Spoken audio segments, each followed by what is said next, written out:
Today is December the 16th, 2020. Oh yeah, it's Beethoven's birthday. Welcome to the award-winning Personal Computer Show. I'm Hank Key and my colleague is Joe King. Do you know who has your personal data? Do you know how Facebook, Google, Amazon, and other big tech companies are using your personal data? Our website is pcradioshow.org. We are heard each Wednesday at 6 p.m. Eastern Time on prn.fm, streaming on the Internet. Podcasts of the program is available on prn.fm on the Internet. You can leave me a message with your questions or comment at hank@pcradioshow.org. The exodus of companies from California continues.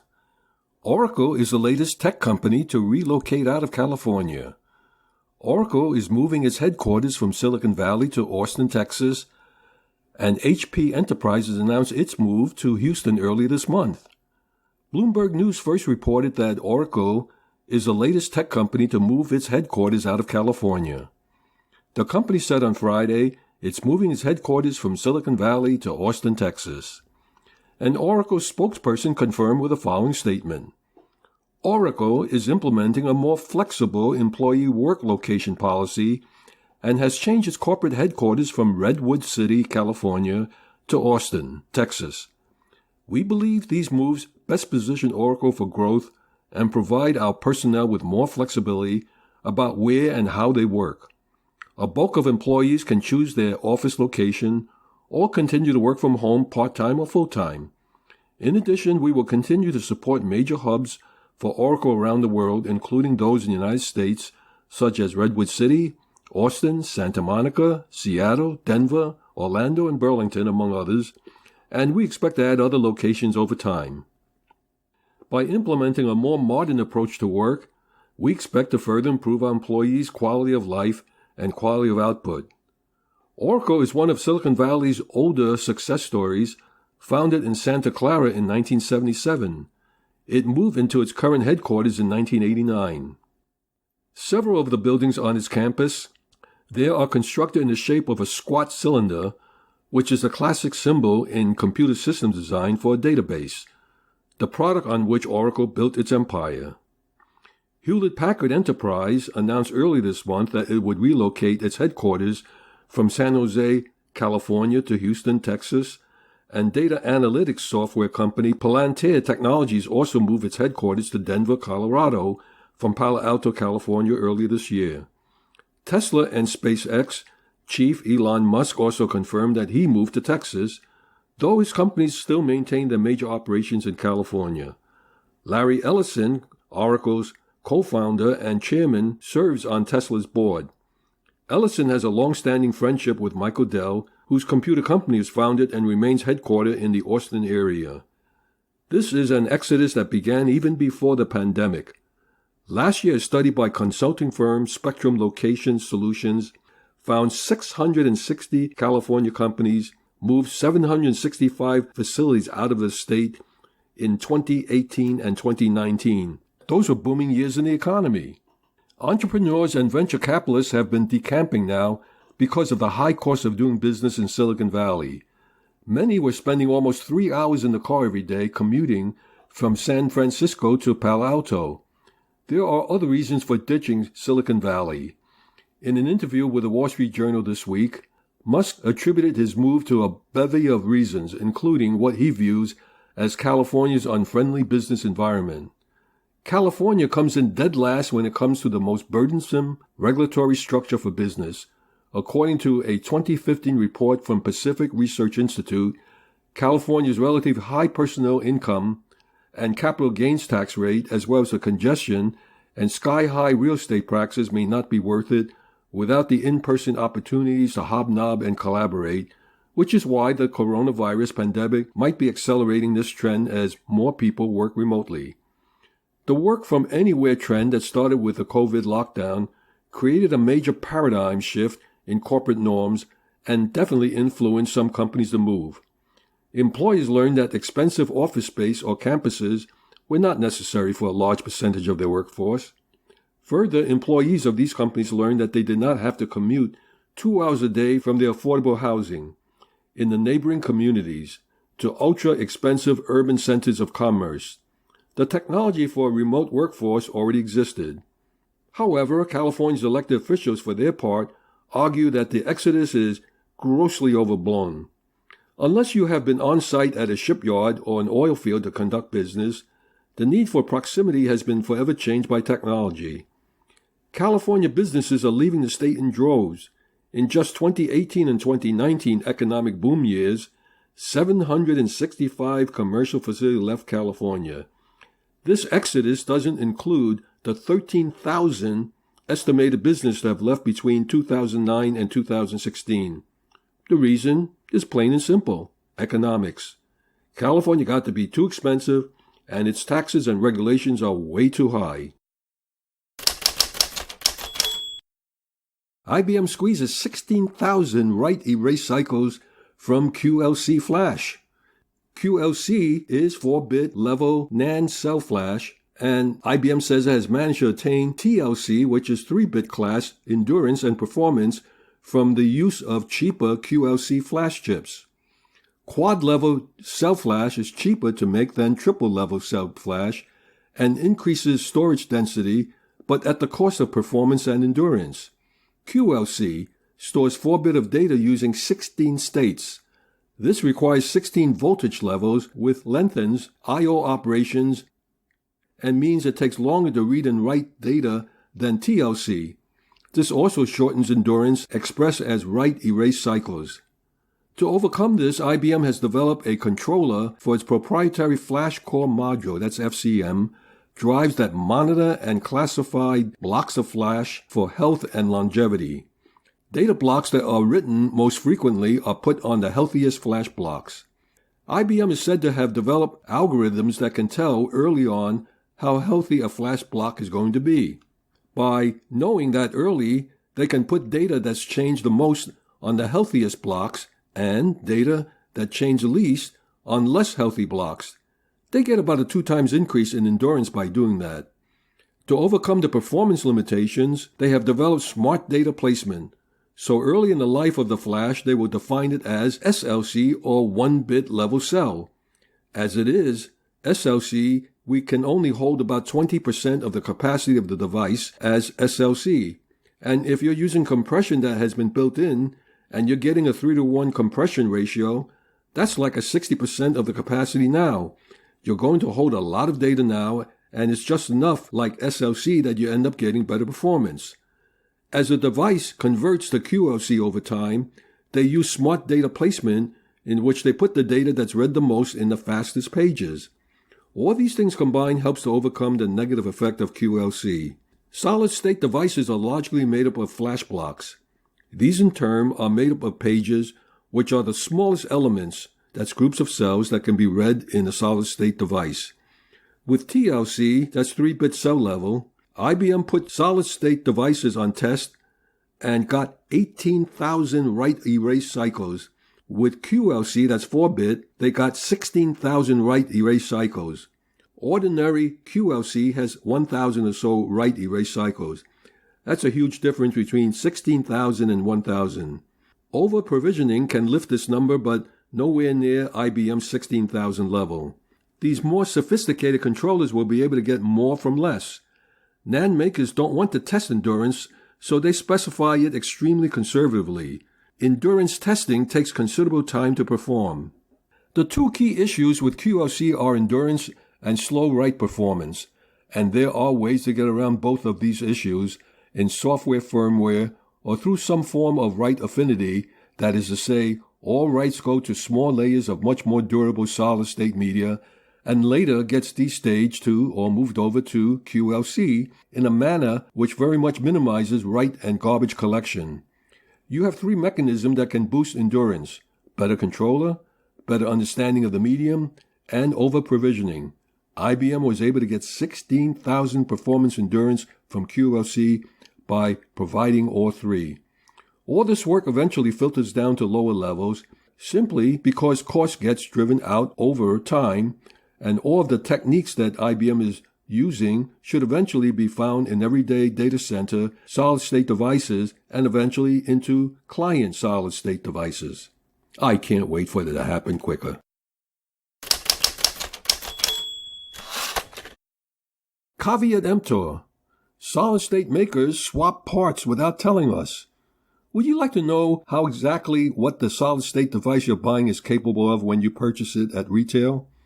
Unfortunately, that's becoming more difficult because some solid-state device manufacturers are now changing not only the NAND flash, but also the SSD controller after the original products has been released and reviewed, but they aren't disclosing that practice to customers.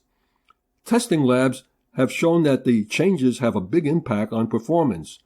Most solid-state device makers launch a new product and try to stick to that hardware component layout for the entirety of the solid-state device life cycle. When hardware changes are made, or even in some instances, just the firmware, the company will launch a new SKU. Unfortunately, that isn't always the case, and changing the NAND flash, which can have a big performance impact, has become a common but questionable practice in the solid-state device industry. Now that trend has evolved into a more worrisome pattern. Some smaller solid-state device manufacturers are now silently changing the SSD controller too, which has even broader implications. In a perfect world, the components in an SSD wouldn't change without a corresponding change in the spec sheet and product listing. Top-tier brands and especially SSD makers that fabricate their own flash storage tend to use the same hardware component configurations from the product launch until the day the SSD is cycled out for a new product. But that doesn't always happen. Component swapping is becoming more commonplace. It isn't uncommon to see a shipping SSD model with different NAND than the original configuration. These changes usually come at a time of high flash demand and low supply, and they certainly aren't always for the buyer's benefit. Performance may vary from configuration to configuration, with some products having gained competitiveness while others have fallen down the rankings. Companies swap out components several times, and while it's becoming more frequent, fully disclosing the changes is becoming less common, and now SSD controller swapping is becoming more prevalent. Third-party SSD makers typically select an SSD controller from merchant silicon maker to power their SSDs. However, each SSD controller model, even from the same company, can have an impact on SSD performance. And naturally, controllers from two different companies can be completely different. This changing of components hasn't always been welcomed by customers and potential buyers, especially when the new product performs worse than the original. The flash and SSD controller markets can be volatile, with availability changing based on market conditions. The need to meet demand and that manufacturer have to be resourceful with the supplies available to them, especially in times of scarcity. But at the end of the day, the fact is that the changes made don't provide the same excellent user experience based on reviews. Because of the pairing and firmware configurations, the newer revisions may have a lower performance. It's tough to say to be sure exactly what you're getting at all.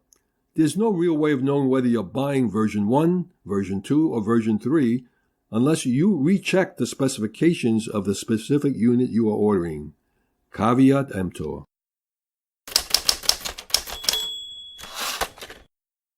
I have cables all over the place with different connectors on the end of the cables.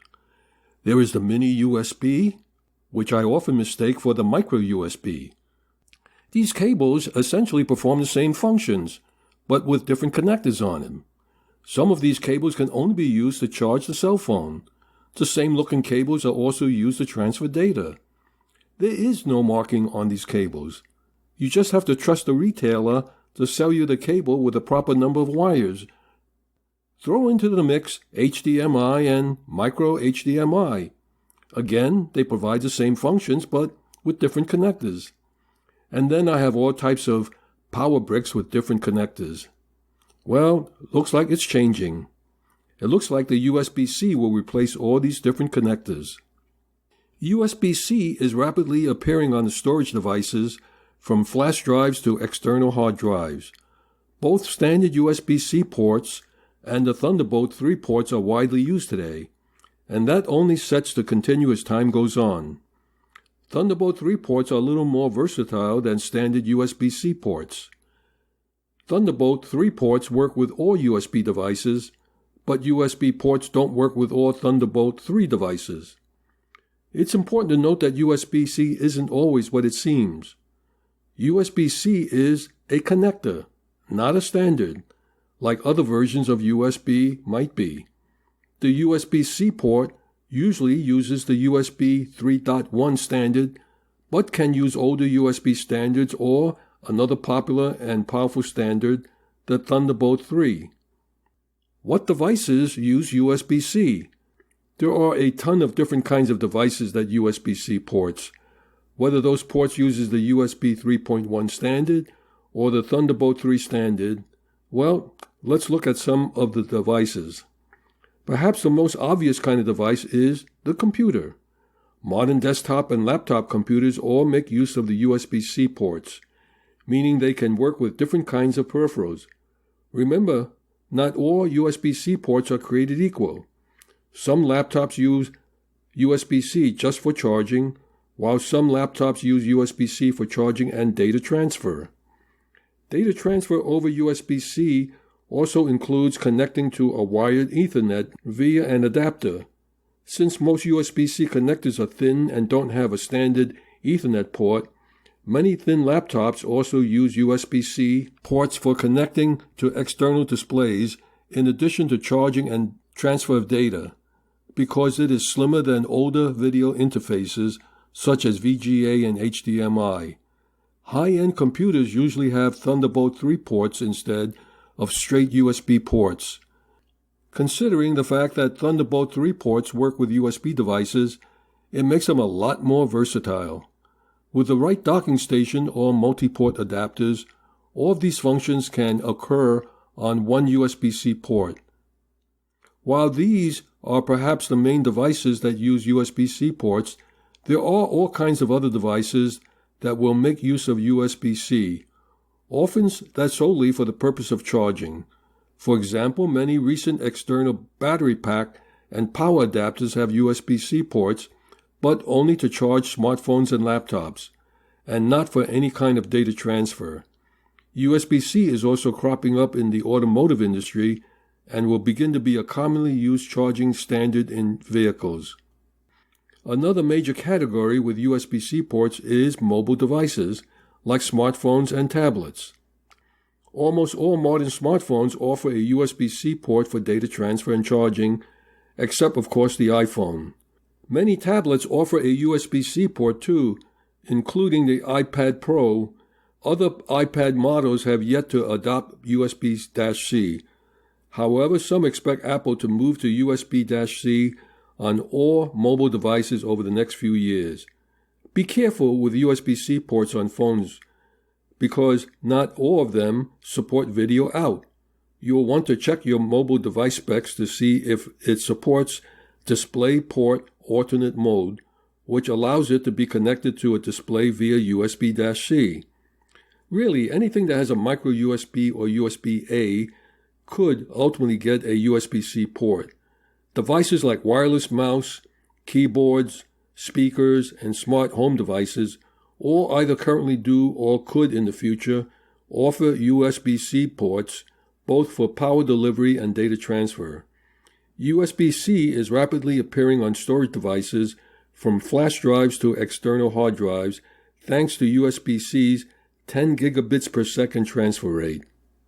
Even some displays have USB-C ports, allowing you to simply connect a USB-C cable from your laptop to your monitor while simultaneously charging your laptop through that same monitor.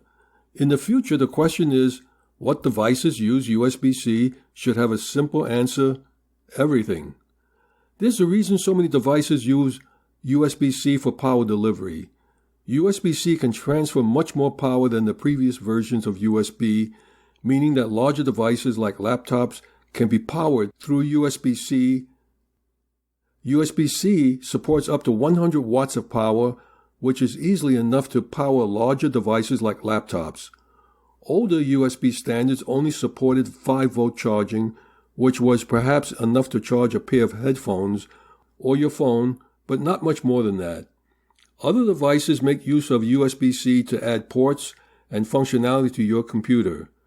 On a laptop with only USB-C or Thunderbolt 3 ports, sometimes you might want to add extra ports for older peripherals or other connectivity. That's where USB-C hubs and docking stations come in. With a hub, you can add ports like HDMI ports, Ethernet ports, older USB ports, and more, all through a single USB-C connection. There are also adapters which essentially convert a USB-C port into another port. This might come in handy for people like photographers or videographers who need an SD card slot but don't have one built into their computer. What is there not to like about the USB-C cable? Not all USB-C cables are equal. USB-C stands for the shape and the type of connector, which is the same for all USB-C cables, but not all cables support the same kind of protocol and transfer speeds.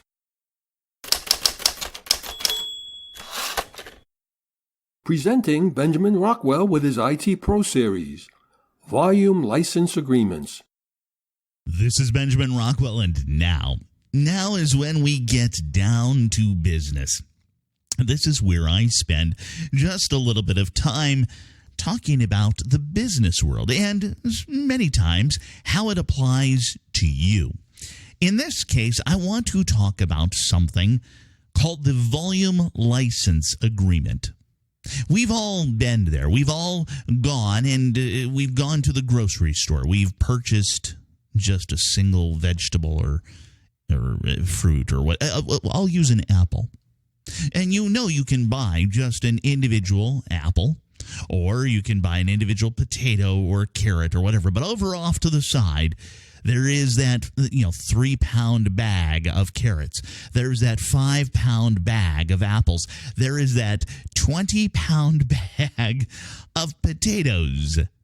Now, you can buy the one apple, and it's going to run you about, whatever it is, $1 or 58 cents or whatever.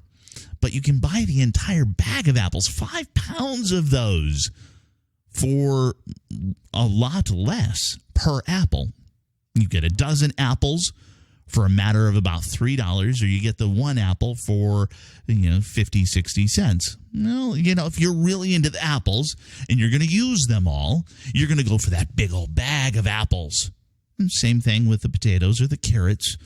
And it all depends on what you're making and what your household is going for. Or maybe it's just a matter of, I need only one potato and I have nothing on my radar. I don't like potatoes or apples or carrots or whatever it is. I don't like this particular thing. I just need one for this one recipe just to kind of round it out. All right, so the same way, we can apply that towards software. And that's where these volume license agreements come into play. You can purchase one single license for Microsoft Office. But what happens when you have 1,000 employees? Are you going to pay that much larger amount? No, Microsoft gives you a discount. Microsoft comes along and says, hey, you're buying 1,000 of them. We really like that. We're going to give you each of those at 20, 30, 40, 50% off. All you have to do is you buy X amount of these licenses. Now, we may think right now, you're sitting here, you're thinking, how does that apply to me? I'm not going to get any benefit out of this. And the reality is, sometimes with some of these different volume license agreements, at least in some forms of them, and it might not necessarily be Microsoft, it might be Adobe, it might be whoever. There's many different software manufacturers out there that say, hey, we want to increase our install base. We go back, for me, this is probably about 15 years ago. I worked for a company, and we set up a volume license agreement for our antivirus software. Now, that antivirus software gave us a number of licenses for all of our computers across the organization. But the antivirus company came to us and said, we're going to do you one better. That license goes for all of your individual systems within the company, but we're also going to extend that to all of your employees.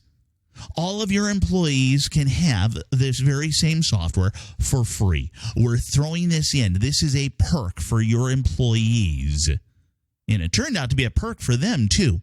Why was it a perk for them? Well, if the company I work for moved on from that license agreement, well, all of those people would have to have a new antivirus software. Or would they just upgrade to that same software and pay directly? Oh, that's an interesting approach, and it worked, I'm sure, for them. Another thing that came along with that was the overall concept of protecting the hardware and software and the data of the company that I was working for, but also of all of the employees. What is one of the different transmission vectors for malware? It's coming from your personal system, going to your work system, and then going throughout your work system to all of the work systems. At that point in time, everything gets pretty ugly. So by doing that, by developing this, they were protecting themselves as well as the company, as well as, yes, the employees. See, if you can stop it in one spot, if you can identify it in location A, it won't get to location B. And location B is the one that's really important, and vice versa. So this volume license agreement is a thing that happens through many different companies. If you have anywhere near 50 PCs or more at your company, it would be well worth you going to the IT folks and saying, hey, I know about volume license agreements. Are there any different software packages that I can load on my home system that are available through the company, through us, and that are available free of charge or even at a reduced rate? Yes, there are reduced rates as well. There are a lot of companies that, they've got the volume license agreement, and the main software company says, hey, we will sell additional licenses to your folks for a discount just because we like you. This is all amazing stuff. And it might be a way for you to save a few coins. This is Benjamin Rockwell. Back to you, Hank. Thank you, Benjamin. The basic solid-state device, also known as the solid-state drive. To understand how and why SSDs are different from spinning disk, we need to discuss a little bit about hard drives. A hard disk drive stores data on a series of spinning magnetic disks called platters. There's an actuator arm with read-write heads attached to it. This arm positions the read-write heads over the correct area of the drive to read or write the information. Because the disk heads must align over the area of the disk in order to read or write data, and the disk is constantly spinning, there is a delay before data can be accessed. The drive may need to read from multiple locations in order to launch a program or to load a file, which means it may have to wait for the platters to spin into the proper position multiple times before it can complete the command. This is what is called latency. Latency in hard disk drives is measured in milliseconds, compared with nanoseconds for your typical CPU. 1 millisecond is 1 million nanoseconds, and it typically takes a hard disk drive 10 to 15 milliseconds to find the data on the drive and begin reading it. The hard disk drive industry introduced smaller platters on disk memory cache and faster spindle speeds to counteract this trend. But there's only just so fast drives can spin. The fastest spinning drive with the largest cache and smallest platter are still slow as far as your CPU is concerned. How are solid-state devices different? Solid-state devices are called that specifically because they don't rely on moving parts or spinning disk. Instead, data is saved to a pool of NAND flash memory. NAND itself, that's AAND, is made up of what are called floating gate transistors. Unlike the transistor designs used in DRAM or DRAM, which must be refreshed multiple times per second. By the way, DRAM is also called dynamic memory because it has to be refreshed.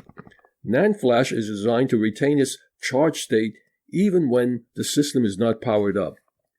This makes NAND a type of non-volatile or static memory. With NAND memory, electrons are stored in the floating gate, which then reads as charge 0 or not charged. 1, yes, in NAND flash means zeros, and data which then reads as charge 0 or not charged. It's the opposite of how we typically think of a 0 or 1. NAND flash is organized in a grid. The entire grid layout is referred to as a block, while the individual rows that make up the grid are called a page. Common page sizes are 2K, 4K, 8K, or 16K, with 128 to 256 pages per block. Block size, therefore, typically varies between 256 KB and 4 megabytes. One advantage of this system should be immediately obvious. Because solid-state devices have no moving parts, they can operate at speeds far above those of typical hard disk drives. NAND is nowhere as fast as main memory, though, but it's multiple orders of magnitude faster than a hard disk drive. While write latencies are significantly slower for NAND flash than read latencies, they still outstrip traditional spinning media. Note how adding more bits per cell of NAND has a significant impact on the memory's performance. It's worse for writes as opposed to reads. Typical triple-level cell, that's TLC latency, is 4 times worse compared with single-level cell, that's called SLC. Erase latencies are also significantly impacted, and the impact isn't proportional either. TLC NAND, which is nearly twice as slow as MLC NAND, and TLC NAND means there's 3 bits in the cell. The reason TLC NAND is slower than MLC or SLC has to do with how data moves in and out of the NAND cell. With SLC NAND, the controller only needs to know if the bit is 0 or 1. With MLC NAND, the cell may have 4 values, 00, 01, 10, and 11. With TLC NAND, the cell can have 8 values, and QLC, which is 4 bits in a cell, has 16. Reading the proper value out of the cell requires the memory controller to use a precise voltage to ascertain whether any particular cell is charged. One of the functional limitations of solid-state devices is that while you can read and write data very quickly to an empty drive, overwriting data is much slower. This is because a solid-state device reads data at the page level, meaning from individual rows within the NAND memory grid, and can write at the page level, assuming surrounding cells are empty. They can only erase data at the block level. This is because the act of erasing NAND flash requires a high amount of voltage. While you can theoretically erase NAND at the page level, the amount of voltage required stresses the individual cells around the cells that are being rewritten. Erasing data at the block level helps mitigate this problem. The only way for a solid-state device to update an existing page is to copy the contents of the entire block into memory, erase the block, and then write the contents of the old block plus the updated page.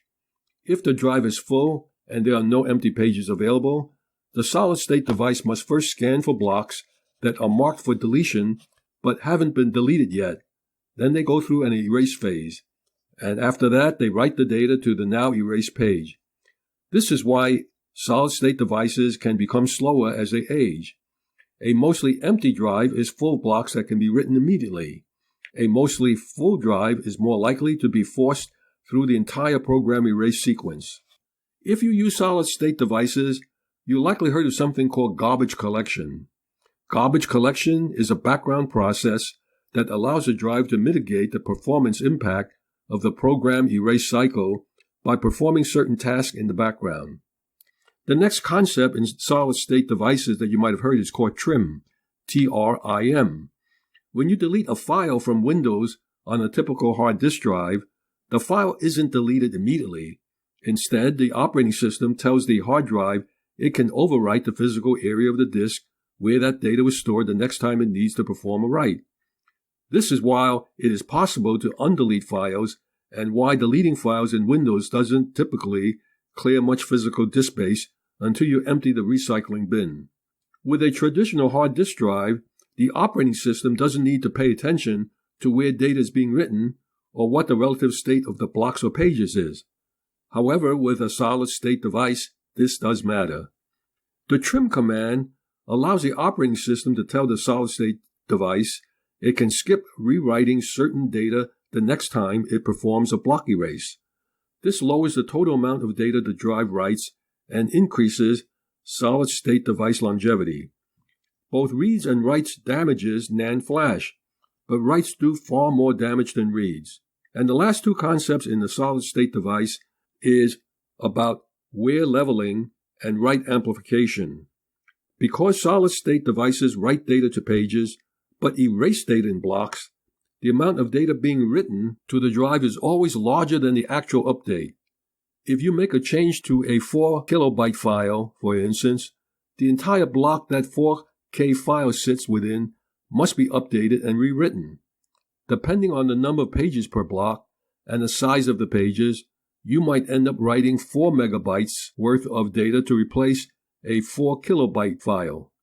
Garbage collection reduces the impact of write amplification, as does the trim command. Keeping a significant chunk of the drive free and or manufacturer over-provisioning can also reduce the impact of write amplification. Wear leveling refers to the practice of ensuring certain NAND blocks are written and erased more often than others. While wear leveling increases a drive's life expectancy and endurance by writing to the NAND equally, it can actually increase write amplification. In order to distribute writes evenly across the disk, it is sometimes necessary to program and erase blocks even though their contents haven't actually changed. A good wear leveling algorithm seeks to balance these impacts. And what does all that work? It's called the solid-state device controller. It should be obvious by now that solid-state devices require much more sophisticated control mechanism than hard disk drives do. Solid-state device controllers, however, are in a class by themselves. They often have a DDR3 or DDR4 memory pool to help with managing the NAND itself. Many drives also incorporate single-level cell cache that acts as buffers, increasing drive performance by dedicating fast NAND to read-write cycles. NAND flash in a solid-state device is typically connected to the controller through a series of parallel memory channels. The drive controller performs some of the same load balancing work as a high-end storage array, but solid-state devices don't deploy RAID internally, but wear leveling, garbage collection, and single-level cell cache management. Some drives also use data compression algorithms to reduce the total number of writes and improve the drive's lifespan. The solid-state device controller handles error correction, and the algorithms that control for single-bit errors have become increasingly complex. NAND flash performance is determined by the underlying controller. Solid-state devices use SATA ports just like hard disk drives. In recent years, however, it's shifting to M.2 drives, very thin drives, several inches long, and that slots directly into the motherboard.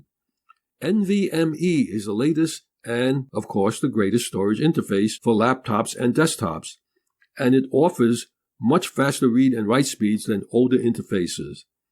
This comes at a cost, though, so depending on what you use the computer for, buying a non-volatile memory drive may not make sense. Non-volatile memory drives offer higher performance than traditional SATA drivers because they support a faster interface. Conventional solid-state devices attached via SATA top out at about 550 megabytes per second in terms of practical read-write speeds. M.2 drives are capable of substantially faster performance into the 3.2 gigabytes per second range. What are NVMe drives? Non-Volatile Memory Express, that's NVMe, is a storage interface introduced in 2019. Non-volatile means the storage isn't erased when your computer reboots, while Express refers to the fact that the data travels over the PCI Express interface on your computer's motherboard. This gives the drive a more direct connection with your motherboard since data doesn't have to hop through a serial advanced technology attachment, otherwise we call SATA controller. NVMe drives are much faster than SATA drives that have been around for years. PCI Express 3.0, the current generation of the PCI Express standard, has a maximum transfer speed of 985 megabytes per second on each lane. NVMe drives have been able to utilize 4 PCI Express lanes, meaning a theoretical maximum speed of 3.9 gigabits per second. Meanwhile, one of the fastest SATA SSDs, the Samsung 860 Pro, tops out at read and write speeds of about 560 megabits per second. NAND flash offers an enormous improvement over hard disk drives, but it isn't without its own drawbacks and challenges. Shrinking process nodes are a significant challenge for NAND flash, while most hardware improves as the node shrinks. NAND becomes more fragile. Thus far, we've seen drives with up to 96 layers in the market. 128 layers seems plausible at this point, and IBM just recently announced 176 layers. Overall, the shift to 3D NAND has helped improve density without shrinking process nodes or relying on planar scaling. Intel's 3D X-Point has emerged as one potential challenger to NAND flash, and the only current alternative technology in mainstream production. Intel's Optane, that's what they call it, solid-state device doesn't use NAND. They're built using non-volatile memory, believed to be implemented similarly to phase-change RAM. Drive latency is also roughly half of NAND flash and vastly higher endurance. Drive latency is also roughly half of NAND flash and vastly higher endurance. Well, what about the Intel Optane? The Intel Optane drive is also based on the NVMe interface and PCI Express bus, but uses the new 3D X-Point flash memory developed by Intel for optimum performance, and Optane solid-state devices offer extreme performance and fast latency, but they are expensive. NVMe, or Non-Volatile Memory Express, is a communication interface and driver that defines a command set and feature set for PCI Express-based solid-state devices with the goals of increased and efficient performance and interoperability on a broad range of enterprise and client systems. NVMe was designed for solid-state devices. Here, the bottleneck is the NAND technology, which, however, is rapidly advancing, which means we'll likely see higher speeds soon with NVMe and higher densities with solid-state devices.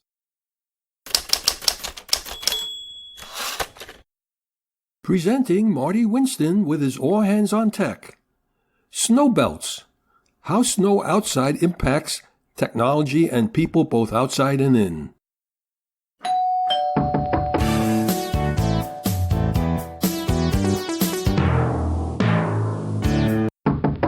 For most of the population these days, the scariest thing about snow is that it may bring a power failure. But that isn't the only way that snow can belt you around.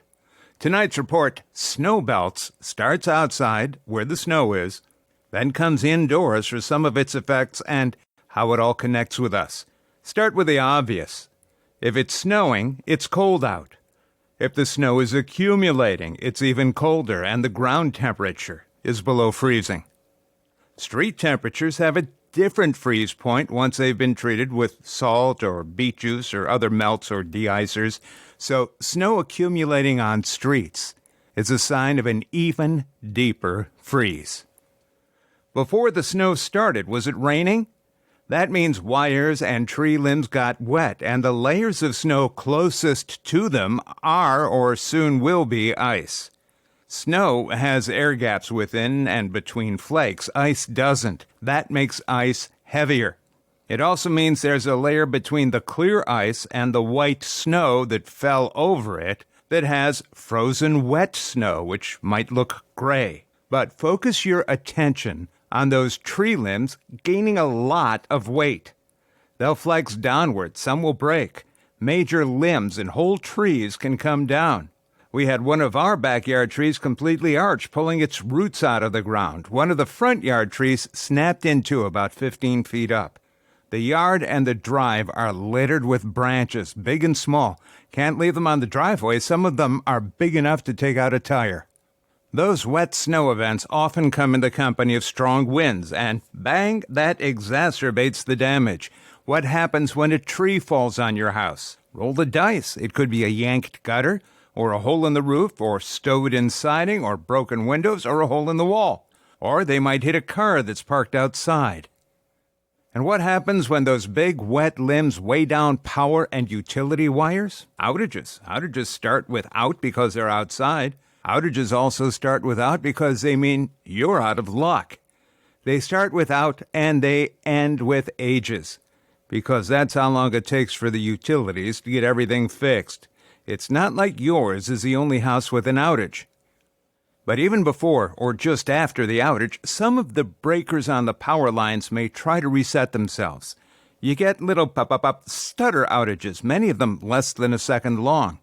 A separate menu of nuisances come with those. And even when it's not trees and ice bringing the lines and utility poles down, slippery roads can send cars skating into utility poles. That sometimes ends up with live wires nearby, maybe nearer than you think. Consider this. Snow on the road, near the sides of the road and on driveways, will have been exposed to salts, chemicals, and dirt. They can make that snow electrically conductive. So, that downed live power can reach cars on the road.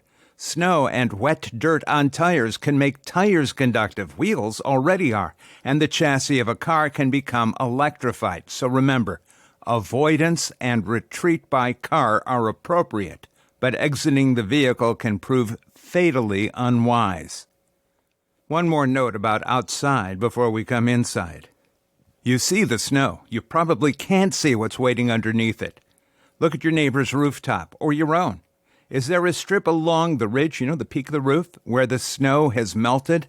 Know what melted it? Heat from the house. And melted snow is, right, water. So as it melts, it dribbles down your roof. It dribbles underneath the snow, which is cooling it. And by the time it reaches the edges of your roof, it freezes. That's called an ice dam. And all the melting and refreezing can send some of that water back up under your shingles or between your gutters and siding or into the walls and ceilings of the house. If there's just a 5-figure bill for repairs, consider yourself lucky. The way to prevent that is to get into the attic and insulate the underside of the roofing boards to keep the rising heat from warming the ridge. So, indoors, look out the window. What's on the ground? Is it all snow or part ponding? Take a snapshot. Next spring, you'll want to do something about the lowered terrain that can let ponding happen. If you're lucky, it's just damage to the yard. If you're not so lucky, the basement or slab foundations may be in trouble. Ready to think about your tech? Let's start with your power lines and everything plugged into them. Those little flutter outages and quick reconnections subject them all to surges, spikes, and off-spec voltages. If you don't have your modems and routers on backup power supplies, you probably found yourself waiting for them to reboot and reconnect. Same for your cable boxes, your desktop PCs, and more. Not to mention the clocks on your stove and microwave and coffee maker and so on. When you ready your New Year's resolutions, it's about time to think about whole house surge protection well before April showers. Fluttering power is more about nuisances than damage, but nearby lightning strikes, well, those can make your gear fry. That's not something to enjoy. Speaking of backups, power isn't your only concern, though it may be at the root of many others. Even if you have a gas furnace, without the HVAC fan blowing, the house won't be warming up. If you're on municipal water and have a gas water heater, you may be okay there for a while, but if you're on well water, your pump is out of the picture, so use that last flush carefully. Make sure your flashlights have fresh batteries and that everyone in any room knows how to get hands on a flashlight in the dark. Sure, you can use the phone as a flashlight, but that cuts into the battery time available for calls or data deeds. Without ventilation, non-electric indoor heaters can be dangerous. Get into sweaters early and have extra socks and blankets on standby. The food in your fridge is good for a day or two if you don't open it. If being hungry is making family members crazy, think in terms of cereal and crackers. You did remember to stow away a few cases of bottled water somewhere, didn't you? If your house becomes unlivable, how much do you know about available local shelters?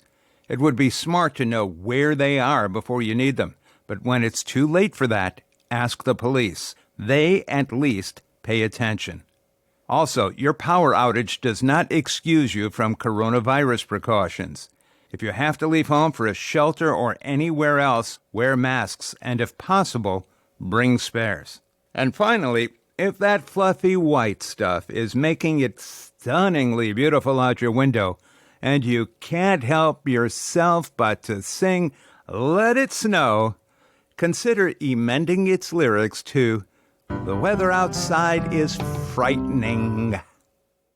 Next time, we finally get to flip past the last calendar page of what may be mankind's worst year ever.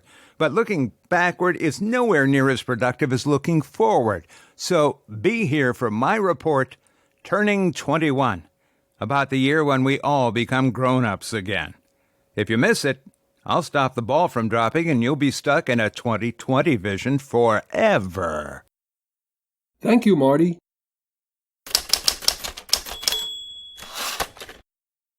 Public service announcements. Computer club meetings in the New York, New Jersey, and Connecticut tri-state region. Most of the computer clubs have begun to schedule their general monthly meetings through teleconferencing. For updated information, visit the website of the computer club. Brookdale Computer Users Group.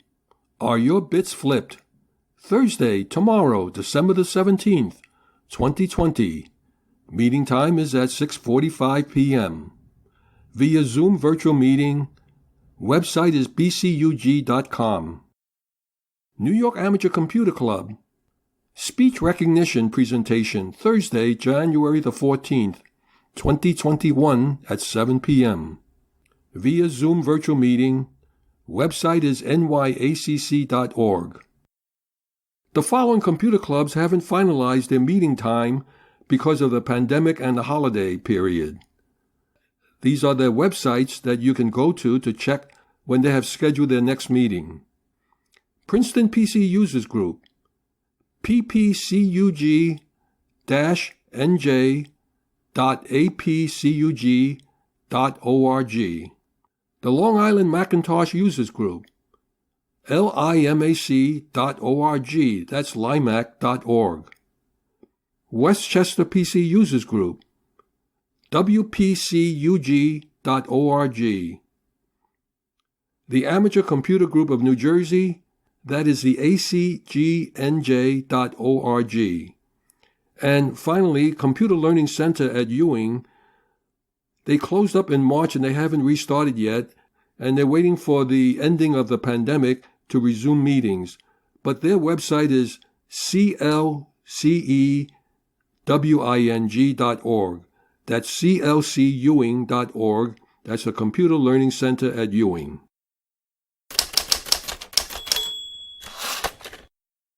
Our website is pcradioshow.org. We are heard each Wednesday at 6 p.m. Eastern Time on prn.fm, streaming on the Internet. Podcasts of this program is available on prn.fm on the Internet. If you have any questions for us, just send us an email address to hank@pcradioshow.org. In the meantime, stay in touch and remember to do regular backups. I'm Hank Key, and on behalf of Joe King, Michael Horowitz, Marty Winston, and Benjamin Rockwell, we thank you for listening. Stay safe and healthy until we meet again. Same time, same station next week.